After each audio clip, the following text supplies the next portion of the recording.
Passing show ধরাবার জন্য তারানাথ থামল। বাইরে তখন সন্ধে ঘনিয়ে আসছে। মটলেনের একটু ভেতর দিকে তারানাথের বাড়ি। এখান থেকে বড় রাস্তার কোলাহল আর গাড়ি ঘোড়ার শব্দ খুব আবছাভাবে শোনা যায়। কলকাতার পুরনো গৃহস্থপাড়া দিনা বসানের একটা আলাদা মেজাজ আছে। কলকাতার বনেদি বাসিন্দারা সেটা টের পায়। তারানাথের বাড়িতে বসে এ ব্যাপারটা স্পষ্ট উপলব্ধি করতে পারা যায়। তারানাথ বলল, আর একটু চা বলি, কি বলো? উত্তরে কিশোরী বলল, হ্যাঁ, তা বেশ তো, বলুন। ততক্ষণ আমি বরং গলির মোড় থেকে গরম তেলে ভাজা নিয়ে আসি। তেলে ভাজা চা একসঙ্গে না হলে কি মশাই আড্ডা জমে? উত্তরে তারানাথ বাধা দিয়ে বললে, আরে না না, কেন আবার ওসব ঝামেলা? তারানাথের আপত্তিতে কর্ণপাত না করে কিশোরী বেরিয়ে গেল। একটু বাদে এসে ফিরে এলো হাতে বেশ বড় মাপের এক শালপাতা চাঙাড়ি নিয়ে। এবারে তারানাথ ব্যস্ত হয়ে বললে, আরে কি হে, এত সব কি এনেছো? তারানাথের সামনে চাঙাড়ি নামিয়ে কিশোরী বলল, একেবারে সদ্য ভাজা বেগুনি, ঝাল বড়া আর মাছের চপ। কয়েকটা আমাদের জন্য রেখে দিয়ে বাকিটা ভেতরে পাঠিয়ে দিই। সময় মতন চারি চা নিয়ে এলো। আমরা বেগুনিতে কামড় দিয়ে গল্পের আশায় উৎসুকভাবে তারানাথের দিকে তাকালাম। হাত দেখা বা কোষ্ঠী বিচার জানি না, কাজে তারানাথ কত বড় জ্যোতিষী তা বুঝবার ক্ষমতা আমাদের নেই। যে গল্প সে আমাদের শোনায় তার সত্যাসত্য বিচারও দুঃসাধ্য। কিন্তু একটা কথা স্বীকার করতেই হবে, গল্প বলে মানুষকে মুগ্ধ করে রাখার ক্ষমতায় তারানাথ অদ্বিতীয়। বাড়ির বাইরে জ্যোতিষ কার্যালয়ের সাইনবোর্ডটা বিবর্ণ হয়ে একেবারে ঝুলে পড়েছে। পুরনো কয়েকজন বাধা খদ্দের ছাড়া আজকাল ভাগ্য গণনায় আগ্রহী নতুন লোক বড় একটা ভিড়ও করে না। সেদিক দিয়ে বলতে গেলে তারানাথের ব্যবসায় ভয়ানক মন্দা চলছে। তাতে তারানাথের বিশেষ উদ্বিগ্নতা কিছু নেই, আর আমাদের তো ভালোই হয়েছে। একদিন তারানাথ নিজেই বলল, বড়াকুড় নদীর ধারে বালির চড়ায় পোড়া শোল মাছের নৈবেদ্য দিয়ে মধু সুন্দরী দেবীকে অর্ঘ্য দিয়েছিলাম। সে গল্প তো তোমাদের বলেছি। সেই রাত্রিরেই নদীর ধারে শালবনে ম্লান অপার্থিব জ্যোৎস্নায় দেবী আবির্ভূতা হলেন। সেই অলৌকিক সৌন্দর্য কোনো মানবীর হয় না। সেই ভালোবাসা পৃথিবীর নারীর পক্ষে দেওয়া সম্ভবই নয়, বলতে পারো এক কথায় অসম্ভব। এরপর প্রায় 1 বছর ধরে বরাকর নদী তীরের শালবন আমার তীর্থক্ষেত্র হয়ে উঠল। রোজ রাত্রিরে দেবী দেখা দিতেন। আমি চরিত্রের দিক দিয়ে সুখদেব নই, কামনা বাসনাহীন ঋষিও নই। কাজে মহা ডামরতন্ত্রে মাতৃরূপে বা কন্যারূপে যে দেবদেবীদের পাওয়া যায়, আমি তাদের জন্য কখনোই সাধনা করিনি। অবশ্য গুরু বলেছিলেন কন্যারূপে কনকবতী দেবীর আরাধনা করতে, যদিও আমার সে পরামর্শ মনোপুত হয়নি। মধুসুন্দরী দেবীকে প্রেমিকা হিসেবেই পেতে চেয়েছিলাম। কিন্তু তারানাথ একটু থামল। এবারে আমি জিজ্ঞাসা করলাম, কিন্তু কি? উত্তরে তারানাথ একটা দীর্ঘশ্বাস ফেলে বলল, আমরা সাধারণ মানুষ রে ভাই, প্রেমিকা হিসেবে দেবীকে সামলানো কি আর আমাদের পোষায়? মানুষ বউ নিয়েই জেরবার হতে হয়। কিন্তু এটাও ঠিক যে সাধকের জীবনকে দেবী স্বর্গীয় প্রেম সুধায় একেবারে পূর্ণ করে দেন। এবারে কিশোরী প্রশ্ন করল, স্বর্গীয় বলছেন? এরা কি স্বর্গীয় দেবী? উত্তরে তারানাথ বললে, না, একেবারেই না। মহাডামরের এক বিভাগ হচ্ছে ভূত ডামর। ভূত ডামরে এইসব জীবেদের উল্লেখ আছে। এরা মানুষ নয়, আবার সাধারণ অর্থে প্রেত নয়, দেবতা তো নয়। ভূত বলতে লোকে বোঝে পরলোকের অধিবাসী, মানুষ মরে যেখানে যায়। ভূত ডামরে যাদের উল্লেখ রয়েছে তারা মানুষ এবং তথাকথিত ভূত প্রেতের মাঝামাঝি এক অদ্ভুত জগতের বাসিন্দা। আজন্মকাল লালিত আমাদের শুভ ও অশুভ বোধ, মঙ্গলের ধারণা, ন্যায় অন্যায়, পবিত্রতা কিছুই সেখানে খাটে না। আজ যে দেবীর মহিমা নিয়ে সে আমাকে সেবা ও প্রেমে ধন্য করছে, মন্ত্র ও সাধনায় সামান্য ত্রুটি হলে পিশাচির মতন সে আমাকে ধ্বংস করবে। এদের প্রেমও চরম, প্রতিহিংসাও চরম। এবারে আমি বললাম, প্রতিহিংসা প্রতিহিংসা কিসের? সাধক তো কোনো অন্যায় করেনি। উত্তরে তারানাথ বললে, করেছে বই কি। তোমাকে যদি কেউ তোমার ইচ্ছের বিরুদ্ধে বল প্রয়োগ করে খাটিয়ে নেয়, তাহলে কি তোমার খুব ভালো লাগবে? তেমনি বিপুল ক্ষমতাশালী ডামুরিদের তুমি মন্ত্রের বাঁধনে আটকে তোমার ইচ্ছে মতন কাজ করাচ্ছ। এতে কি তারা খুব খুশি হচ্ছে? তা একেবারেই নয়। কিন্তু অসহায়ের মতন তারা তোমার কৃতদাস হয়ে আছে। আত্মরক্ষার বর্মে এতটুকু ছিদ্র পেলে তারা তোমাকে নির্মম ভাবে হত্যা করবে। আমি নিজে দেখেছি। তারানাথ যেন একটু শিউরে উঠে থেমে গেল। কিশোরী জিজ্ঞাসা করলো, কি দেখেছেন? উত্তরে তারানাথ বললে, অসাবধানী সাধকের মর্মান্তিক পরিণতি। মাথাটা একেবারে মুচড়ে ছিঁড়ে ফেলেছিল। বিষয়টি মুখরোচক নয়। আগ্রহ হলেও আর কোনো প্রশ্ন করলাম না। তারানাথ বলল, বাড়ির লোক খবর পেয়ে আমাকে ধরে নিয়ে আসে। তখন আমার পাগলের মতো দশা।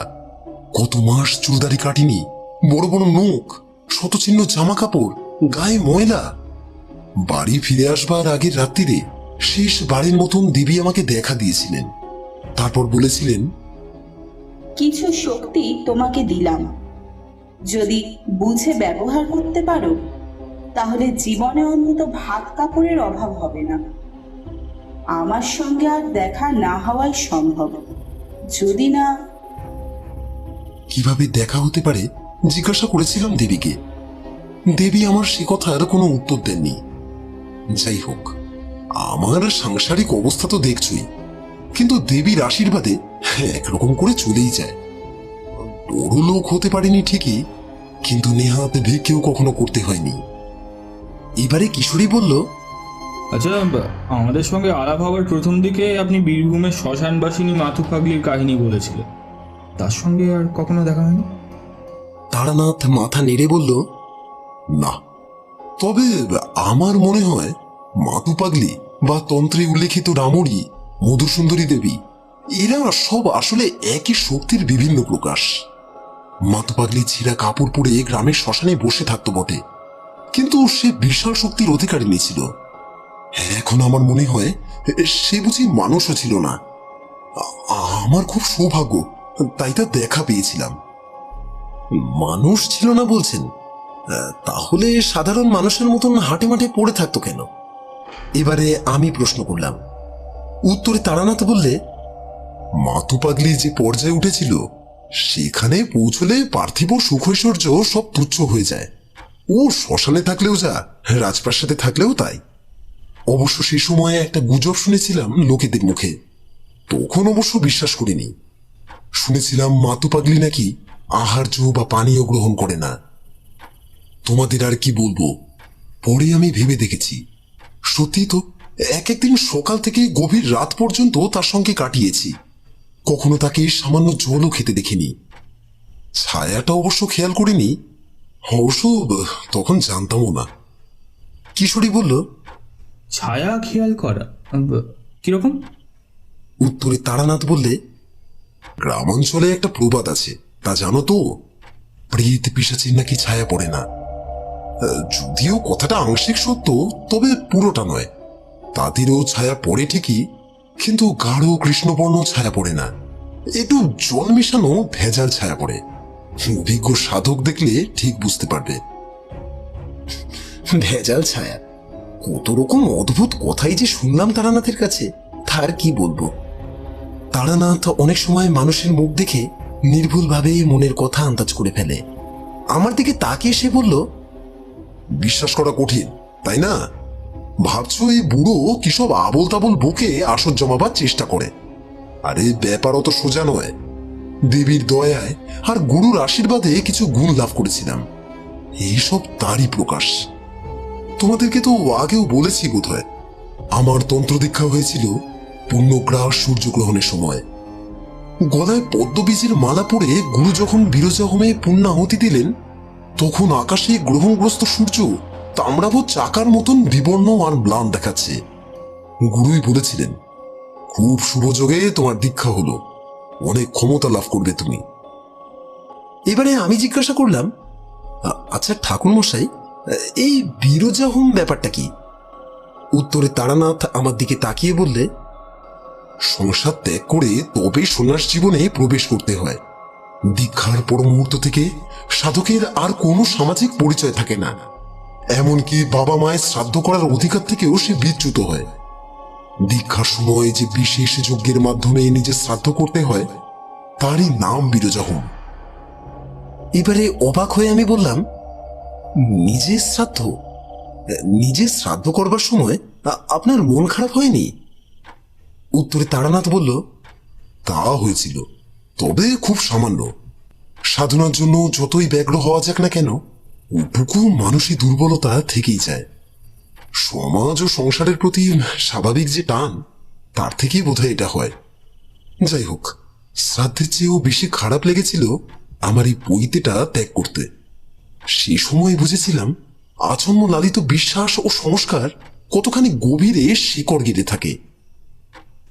পৈতে কেন ত্যাগ করতে হয়? এবারে আমি প্রশ্ন করলাম।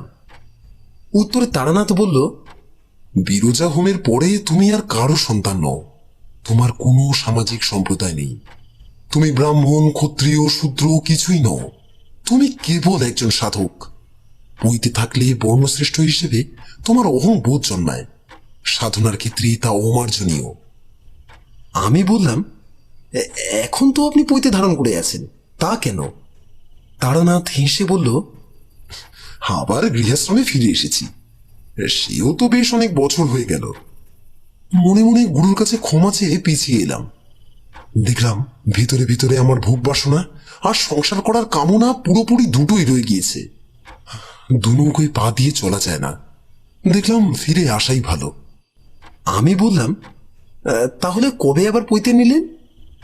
উত্তরে তারানাথ বলল, সেটা বেশ একটা আশ্চর্য ঘটনা, শুনবে? বলে কি তারানাথ জ্যোতিষী, গল্প শোনার লোভেই তো ছুটির দিনে তার কাছে এসে বসে থাকি। বললাম, আরে অবশ্যই শুনবো, বলুন। একটা পাশিংশ ধরিয়ে দেশলের কাঠিটা ছাইদানি হিসেবে রাখা নারকেলের মালায় গুজে দিতে দিতে তারানাথ বলল, এত সব অদ্ভুত ঘটনা আমার জীবনে ঘটেছে যে ভাবলে আমার নিজেরই অবাক লাগে। আর তোমরা তো নিশ্চয়ই ভাবো লোকটা নির্বিকার মুখে মিথ্যে গল্প বানিয়ে বলে। তোমাদের দোষও দেওয়া যায় না, এসব কাণ্ড বিশ্বাস করা প্রকৃত পক্ষেই কঠিন। তারানাথ খুব একটা বাজে কথা বলেনি। অদ্ভুত গল্পের নেশায় তার কাছে ছুটে আসি। যতক্ষণ সে গল্প বলে ততক্ষণ মুগ্ধ বিস্ময়ে শুনেও যাই। কোনো বিরুদ্ধ যুক্তি মনেও কি দেয় না। কিন্তু তার সান্নিধ্যের প্রবলতা থেকে মুক্তি পেয়ে গল্পের শেষে মটলেনের বাইরে এসে কলকাতার কঠিন ফুটপাতে পা দিলেই বিশ্বাসটা একটু একটু করে ক্ষইতে শুরু করে। তখন শুধু মুগ্ধতা থাকে, বিশ্বাসটা থাকে না। তবু পরের সপ্তাহে আবার যাই, গল্পের এমনই নেশা। তারানাথ বলল, এই ঘটনা হলো আমার প্রথম জীবনের। আজ থেকে প্রায় 30 কি 35 বছর আগেকার কথা। দীক্ষা নিয়েছি তা 8-10 বছর হয়ে গেল, কিন্তু মনের ভিতর কোনো প্রসন্নতা অনুভব করি না। গুরুর প্রদর্শিত পথে সাধনা করবার চেষ্টা করি আর হাটে মাঠে ঘুরে বেড়াই। এমনি ঘুরতে ঘুরতে একদিন দুপুরের কিছু পরে ক্লান্ত হয়ে একটা নদীর ধারে ঝাঁকড়া এক বটগাছের ছায়ায় আশ্রয় নিলাম। জায়গাটা ভারী শান্তিপূর্ণ। নদী বয়ে চলেছে সামনে, মাথার উপরে নানা ধরনের পাখির বিচিত্র ডাক। একটু বিশ্রাম করে নদীতে নেমে হাত মুখ ধুয়ে জল খেয়ে ঠান্ডা হলাম। এখনো বেশ রোদ। কিছুক্ষণ গাছের ছায়ায় শুয়ে থেকে তারপর পথ হাঁটলেই হবে। নদী থেকে উঠে এসে গাছের একটা শেকড়ে মাথা দিয়ে আরাম করে শুয়ে পড়লাম। ভবঘুরে জীবনের এই একটা সুন্দর দিক। কোনো দায় দায়িত্ব কিছু নেই, মুক্ত আনন্দে ঘুরে বেড়াও। ইচ্ছে হলে কোথাও দুদিন থাকো, ইচ্ছে না হলে আবার বেরিয়ে পড়ো পথে। ভারী আনন্দের জীবন, চমৎকার জীবন। এবারে আমি বললাম, তাহলে আর এই সংসারের বন্ধনের মধ্যে আবার ফিরতে গেলেন কেন? একটু চুপ করে থেকে তারানাথ বলল, আগেই তো বলেছি সত্যিকারের বড় মাপের সাধক হওয়ার যোগ্যতা আমার একেবারেই ছিল না। জগৎ ব্যাপারে বিশাল মুক্তির মধ্যে চিরতরে নিজেকে যুক্ত করতে গেলে শক্তিশালী ব্যক্তিত্বের অধিকারী হতে হয়। ন্যায় আত্মা বলহীনের লভ্য। তবু বলি, জীবনের ওই কটা বছর বড় আনন্দে বড় শান্তিতে কাটিয়েছি। এখন থাক সেসব কথা। তারপর যা বলছিলাম, আবার বলতে শুরু করে তারানাথ। ঠান্ডা ছায়ায় শুয়ে ঝিরঝিরি বাতাসে বোধহয় একটু ঘুম এসে গিয়েছিল। চটকা ভেঙে যেতেই দেখলাম বেলা গড়িয়ে গিয়েছে। সূর্যাস্ত হতেও আর খুব বেশি দেরি নেই। পথে শুনেছি আরো মাইল চারেক গেলে পড়বে জয়তলা গ্রাম। সেখানকার মুখুজ্জে জমিদারেরা যাত্রীদের জন্য অতিথিশালা করে রেখেছেন। সেখানেই রাত্রিটা থাকবো। এখনই হাঁটতে শুরু করা দরকার, কারণ 4 মাইল যেতে কম সময় লাগবে না। নদী বাঁ দিকে রেখে চলেছি এগিয়ে। সন্ধ্যার পরে পরেই জয়তলা পৌঁছে যাব। হঠাৎই কেন জানি না বাঁ দিকে তাকালাম। তাকানো মাত্র এক অদ্ভুত দৃশ্য চোখে পড়ল। সূর্য দিগন্ত রেখা প্রায় ছুঁয়েছে, আর কয়েক মিনিটের মধ্যেই ডুবে যাবে। সেই অস্তমুখ রক্তবর্ণ সূর্যের গোলককে ঘিরে একটা ঘোর কালো বৃত্ত। গতকালও এখান থেকে 12-13 মাইল দূরে একটা গ্রামের বাইরের মাঠে বসে সূর্যাস্ত দেখেছি। কই, এমন কিছু তো চোখে পড়েনি। কালো মেঘ বা বাতাসে হঠাৎ জমে ওঠা কালো রঙের ধুলো বলে একে উড়িয়ে দেওয়াও একেবারে সম্ভব নয়। এ একেবারে অন্যরকম। আকাশের গায়ে যেন একটা মোটা চওড়া কালো অন্ধকারের গণ্ডি, অমঙ্গলের অগ্রদূত। কিশোরী জিজ্ঞাসা করলো, অমঙ্গলের অগ্রদূত বলছেন কেন? জিনিসটা তো প্রাকৃতিক ব্যাখ্যাও থাকতে পারে। উত্তরে দৃঢ় গলায় তারানাথ বললে, না, তা পারে না। আসলে তোমরা ব্যাপারটা দেখোনি, দেখলে বুঝতে পারতে। যদিও দেখতে পেতে না অবশ্য, ওটা কেবল আমার কাছেই দৃশ্যমান হয়েছিল। সেটাও একটা বড় প্রমাণ যে এর স্বাভাবিক কোনো ব্যাখ্যাই হয় না। আর কেউ যে দেখতে পায়নি সেটা বুঝলেন কি করে? হ্যাঁ, প্রশ্ন করে কিশোরী। উত্তরে তারানাথ বলল, ওসব গ্রাম জায়গা, কেউ এমন অদ্ভুত কিছু দেখতে পেলে মুহূর্তে তা লোকমুখে ছড়িয়ে পড়ত।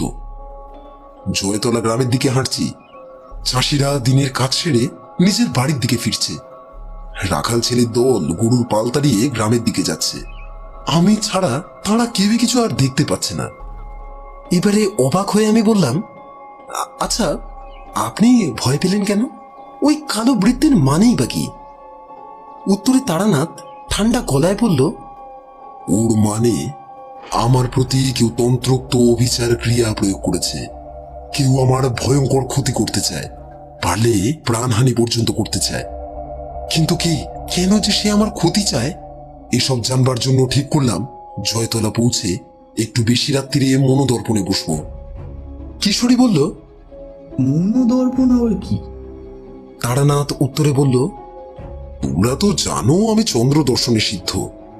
বুড়ো আঙুল দিয়ে কান ও 2 তর্জনী দিয়ে চোখ টিপে ধরে মনোসংযোগ করে একটি মন্ত্র রোজ 1000 বার জপ করতে হবে। যেদিন সিদ্ধি লাভ হবে সেদিন দেখতে পাবে আকাশে পূর্ণিমার চাঁদ, আর তার নিচে একটা গাছের তলায় 2 পরী দাঁড়িয়ে।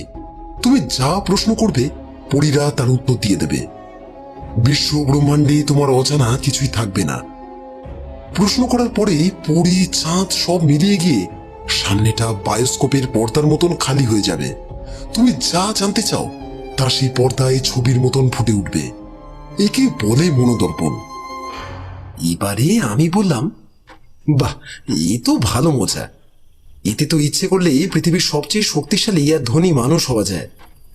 আগামীকাল রেসের মাঠে কোন ঘোড়া জিতবে, কোন শেয়ারের কত দর থাকবে, হে জানলেই তো রাজা। আর তাছাড়াও নিজের বিপদ আপদ, মেয়ের বিয়ে, সবই তো পরীরা বলে দিয়ে যাবে। আপনি রোজ বসেন না কেন মনোদর্পণে? তারানাথ হাসল, তারপরে বলল, খুব বড় মূল্যবান প্রশ্ন করেছ।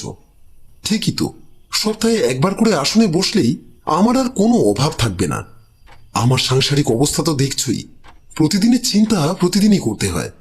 তাহলে রাজা হবার এমন সহজ উপায় গ্রহণ করছি না কেন? না, তা করা যায় না। এখানেই সাধকের পরীক্ষা। ক্ষমতা লাভ করার সঙ্গে সঙ্গে সংযমের অভ্যেস না করলে ক্ষমতা চলে যায়। প্রথম জীবনের শক্তি পাবার দম্ভে এসব অনেক করেছি, পরে সচেতন হয়ে সাবধান হয়ে যাই। লোভ আর প্রকৃত সাধনা একসঙ্গে হয় না। সন্ধ্যের কিছু পরে পরেই জয়তলা গ্রামে পৌঁছলাম। মুখুজ্জিরা কোনো এক সময় বর্ধিষ্ণু জমিদার ছিলেন, কিন্তু বর্তমানে তাদের অবস্থা ভালো নয়।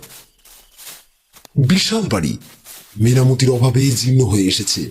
কোথাও দেওয়ালের পলেস্তরা খসা, কোথাও কার্নিশের বটগাছের চারা, কিন্তু সব মিলিয়ে মানুষজনের আচরণে বনে দিয়ে আনার ছাপ। বারবাড়িতে দিউড়ির পাশে লম্বা কাছারি ঘর। সন্ধ্যার পর এখন আর সেখানে অন্য কোনো কর্মচারী নেই। কেবল সামনে লণ্ঠন নিয়ে প্রৌঢ় নায়েব মশাই বসে কি জানি একটা হিসেব দেখছেন। আমি গিয়ে দাঁড়াতেই ক্ষীর থেকে মুখ তুলে বললেন, কে, কাকে চাই? নাম বললাম। রাত্রিটুকু যে থাকতে চাই তাও জানালাম। নায়েব মশাই বললেন, অতিথিশালায় ভালো ঘর দিয়ে দিচ্ছি, একটা সিধে দিচ্ছি, তাতে চাল ডাল আলু ঘি লবণ থাকবে, আর আধশের দুধ দিচ্ছি। সারা রাত জ্বলবার মতো তেল ভরা একটা লণ্ঠনও দেওয়া হবে। রঘু, রঘু, এই যে এই একজন অতিথি এসেছেন, একে অতিথিশালায় নিয়ে যাও। পূবের দিকের ভালো ঘরটা দেবে, বুঝেছ? রঘু আমাকে নিয়ে গিয়ে ঘর খুলে দিল। মাঝারি ঘর, হ্যাঁ, একটা ন্যাড়া তক্তপোষ আছে, তাতে বিছানাপত্র কিছু পাতা নেই। অবশ্য সে একদিক দিয়ে ভালোই হয়েছে। অন্যের ব্যবহার করা বিছানা বা চাদরে আমার শুতে ভারী অস্বস্তি হয়। রঘু বলল, বারান্দায় কাঠে জালের উনুন আছে, আর ওইদিকে কোণের ঘরে চেরা করা শুকনো জ্বালানি কাঠ আছে, যত দরকার হয় নিয়ে নেবেন। সিধে এসে গেল। রান্না করতে করতে এই প্রথম উপলব্ধি করলাম যে বিপদ প্রায় আমার ঘাড়ের ওপর এসে পড়েছে। বড় মাপের বিপদ। এবারে আমি প্রশ্ন করলাম, কি করে বুঝলেন? কোনো অনুভূতি হলো? উত্তরে তারানাথ বলল, আমার লণ্ঠনের আলো ম্লান হয়ে কমে আসতে লাগলো। প্রথমে ভেবেছিলাম হয়তোবা তেল ভরে দিতে ভুলে গিয়েছে, কিন্তু লণ্ঠন হাতে তুলে নাড়িয়ে দেখলাম ভেতরে কলকল করে তেল নড়বার শব্দ হচ্ছে। বনেদি জমিদার বাড়ির কিতা দুরস্থ কর্মচারী, এমন ভুল করবে না। তাহলে এমন একটা ভেজা ভেজা সোদা গন্ধ আসছে নাকে। চামচিকে নাদি ভর্তি ঘর বহুদিন বন্ধ থাকার পর খুললে যেমন গন্ধ পাওয়া যায়, খানিকটা জানি তেমন। ভালো নয়, একেবারে ভালো নয়। মনে মনে অপদেবতা তারাবার মন্ত্র পাঠ করতে লাগলাম।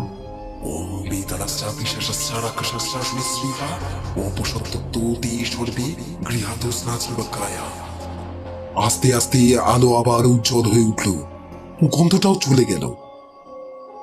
খাওয়া দাওয়া শেষ করে অতিথিশালায় বারান্দায় বসে একটা বিড়ি খেলাম। গ্রামাঞ্চলে 8:30-9টার মধ্যেই নিশুতি রাত হয়ে পড়ে।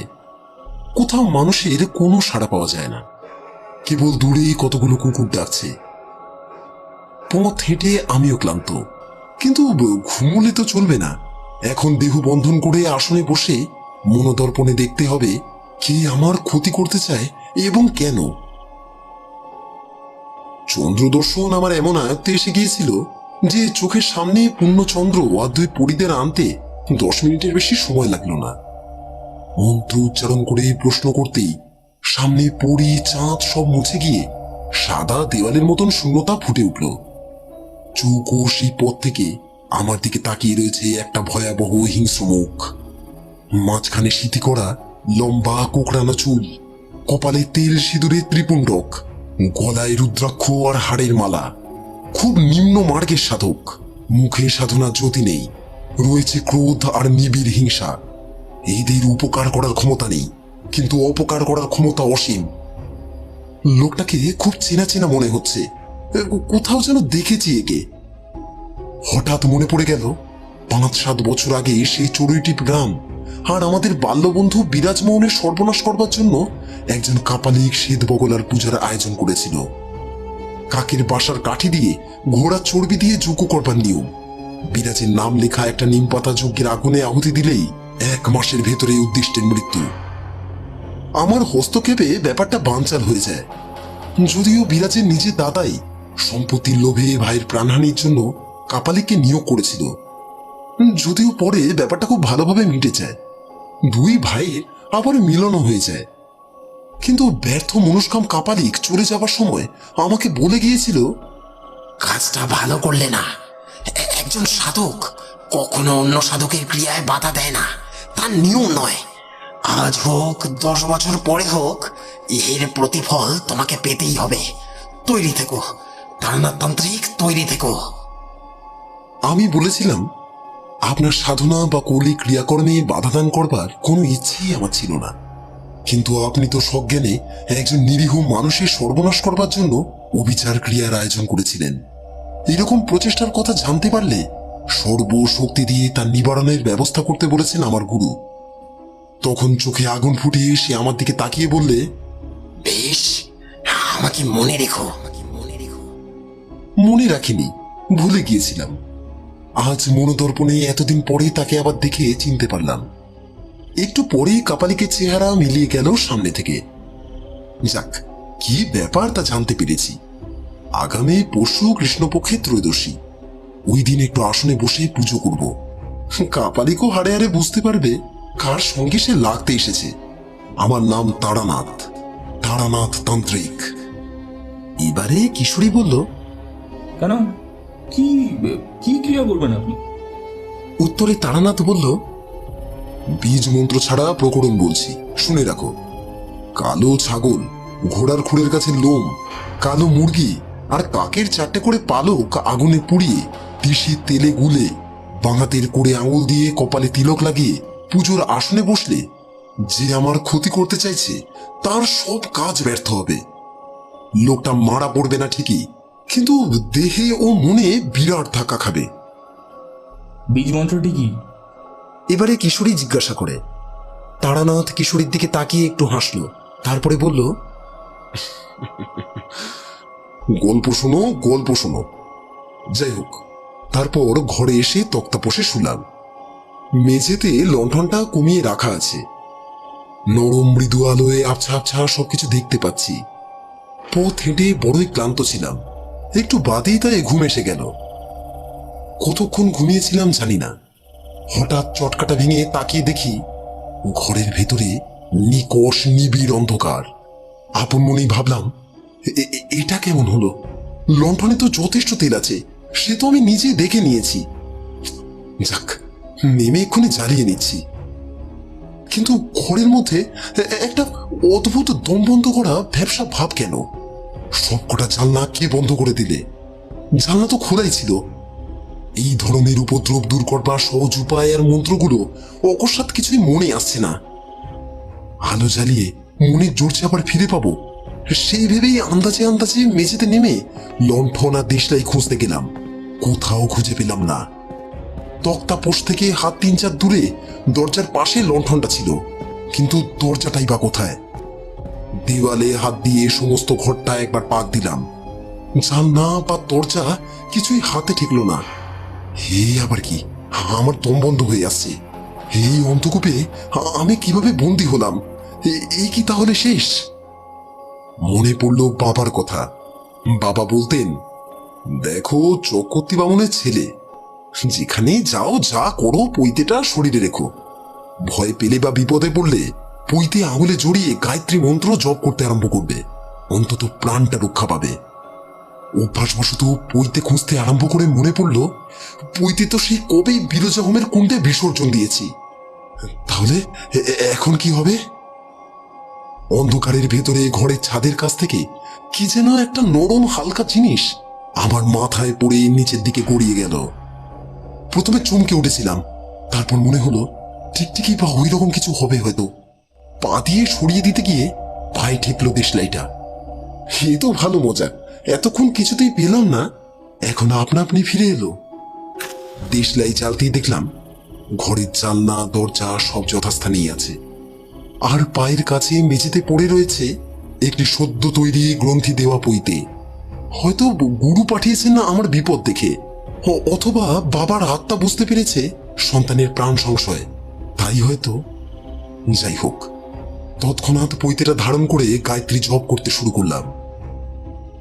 অবাক হয়ে দেখলাম জানলা দুটো খোলাই ছিল, এখন তা দিয়ে স্নিগ্ধ শীতল বাতাস আসছে। ঘরের ভ্যাপসা আর দমবন্ধ ভাবটা আর নেই। জানি না কোনো কৌলিক প্রথায় আঘাত করেছে কিনা, কিন্তু সেই থেকে পৈতেটা ছাড়িনি, বরাবর ধারণ করে আছি।